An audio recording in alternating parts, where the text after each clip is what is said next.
नमस्कार दोस्तों, स्वागत है आपका ज्ञान टीवी हिंदी यूट्यूब चैनल में। नंद घर आनंद भयो जय कन्हैया लाल की, ये पंक्ति मात्र ही काफी है किसी भी भारतीय के चेहरे पर मुस्कान और मन में हर्ष भर देने के लिए। श्री कृष्ण के जन्म दिवस को बड़े ही प्रेम और उल्लास से मनाया जाता है, जिसे हम जन्माष्टमी कहते हैं।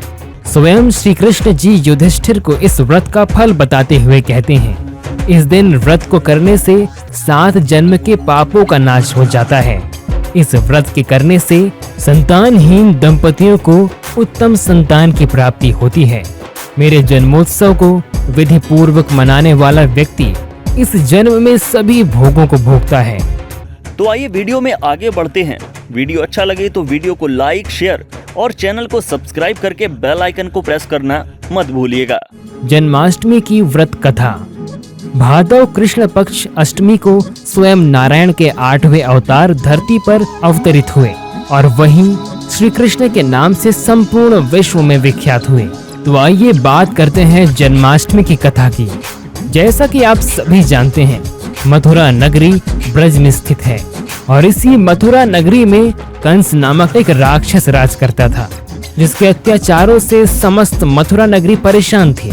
निर्दयी कंस ने अपनी बहन देवकी की 7 संतानों की निर्मम हत्या कर दी थी और अब 8वीं संतान, जिससे कि उसे मृत्यु का भय था, उसे मारने के लिए बड़ा ही उत्सुक बैठा था। पर नियति की योजना तो कुछ भिन्न ही थी। कथाओं के अनुसार जब देवकी के 8वीं संतान का जन्म हुआ तो कारागार में बैठे सारे सिपाहियों को निद्रा आ गई और वासुदेव की बेड़ियां खुद ब खुद ही खुल गई, मानो ईश्वर ये संकेत दे रहे हों कि इस बालक को सुरक्षित हाथों में सौंपकर वासुदेव विश्व पर उपकार करें।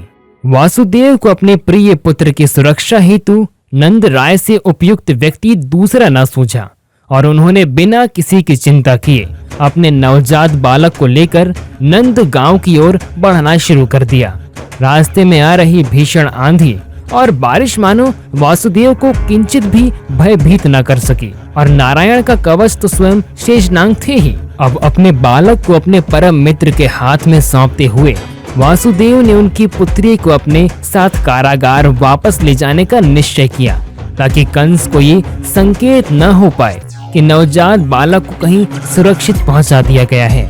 कंस ने अपनी व्याकुलता समाप्त करने के लिए उस कन्या को देवकी की 8वीं संतान समझ मारना चाहा, परंतु वो समझ ही नहीं पाया कि वो कन्या कोई और नहीं बल्कि स्वयं योग माया थी, जिन्होंने अपनी लीला समेटने से पहले कंस को ये संकेत दे दिया कि उसका काल किसी सुरक्षित हाथों में पहुंच गया है और अब कंस तथा उसकी महत्वाकांक्षाओं का अंत समीप है। तो दोस्तों, आपकी क्या राय है इसके बारे में हमें कमेंट में लिखकर जरूर बताएं और हमारे YouTube चैनल ज्ञान टीवी हिंदी को सब्सक्राइब जरूर करें और ऐसे ही बेहतरीन फैक्ट्स को जानने के लिए जुड़े रहिए हमसे। मिलते हैं फिर एक नए वीडियो के साथ। तब तक के लिए अपना और अपनों का ध्यान रखिएगा। यहाँ दी गई जानकारी इंटरनेट पर उपलब्ध जानकारियों पर आधारित है। ज्ञान टीवी हिंदी इसकी पुष्टि नहीं करता है।